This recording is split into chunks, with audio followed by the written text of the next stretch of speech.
Let me show you one of the foods I added in post-cancer diagnosis 4 years ago. So I now eat more fermented foods. And before you turn up your nose, let me just tell you, you need to experiment and try a lot of different ones. Yes, there's sauerkraut, but there's also pickles, which I'm a huge fan of, and I love this brand.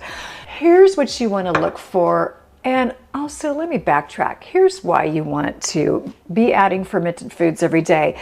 It is a massive source of probiotics. In fact, according to Sally Fallon Morell of the Weston A. Price Foundation, she says that 2 tablespoons a day of fermented foods is the equivalent of an entire bottle of probiotics.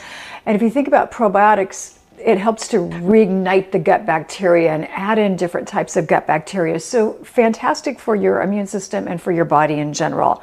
Here's a couple of tips of what you want to look for. First of all, I really like a glass bottle or glass jar. And also, you don't want it to have ever been heated or add vinegar to it. The true fermentation process, where it develops all of this good bacteria, takes time, T-I-M-E, and salt and a good organic product if you can find it.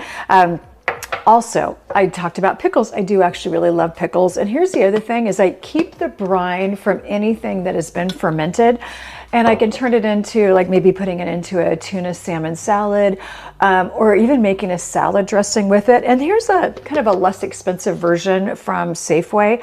I'm actually not opposed to this one. If you read the ingredients, it's actually a fairly clean ingredient deck.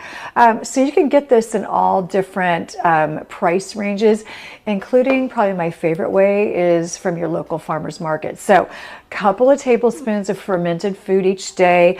I like kimchi, but you can also even just get fermented carrots and put them on top of tacos or on top of a veggie bowl. Promise me you'll give it a try. Pretty please. Your body will love it.